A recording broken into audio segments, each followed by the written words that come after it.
شرکت هواپیمایی تاجیکر از آغاز پروازهایش در خط‌سیر دوشنبه کولاب و دوشنبه پنجکند خبر داد. قرار است پرواز در خط‌سیر دوشنبه پنجکند روز 14 ینور و دوشنبه کولاب روز 15 ینور انجام شود. پروازها را در این دو مسیر هفته 3 مرتبه روزهای سه شنبه، پنجشنبه و یکشنبه انجام خواهند داد. در شرکت تاجیکر هرچند در روبروی دوربین صحبت نکردند، اما مسئولان این نهاد در صحبت بدون میکروفون گفتند که وقتی پرواز از دوشنبه به کولاب ساعت 9 صبح و از آنجا به دوشنبه ساعت 10 صورت خواهد گرفت. به پنجکند باشد پرواز از دوشنبه ساعت 9 و از آنجا ساعت 10:30 انجام می شود.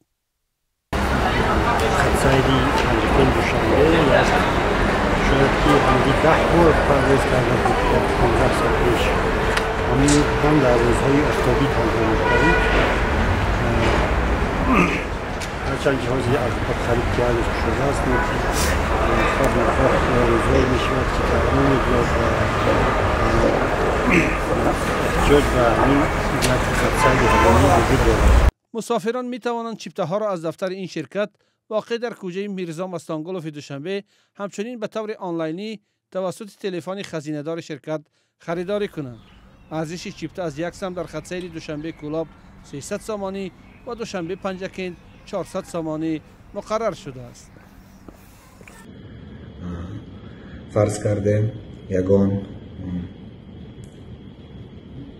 تعزیه می شود، فوراً با اون تعزیه حاضر شده ممکن است، یا فرض کردیم یگان کاری تجلیلی می شود، فوراً حاضر می شود، لیکن نرخنامش خیلی گران است. فرض کردیم راهگیری دوشنبه کولاب از 70 تا 80 سامانی است. فرض کردیم راهگیری پنجکند از 100 تا 120 سامانی این با تاکسی های خصوصی می روند.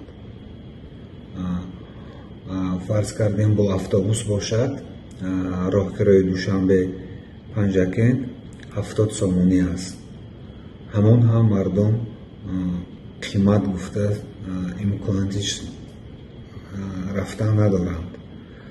این 400 سامانی که نرخ یک بلیت برای یک نفر است خیلی گران است.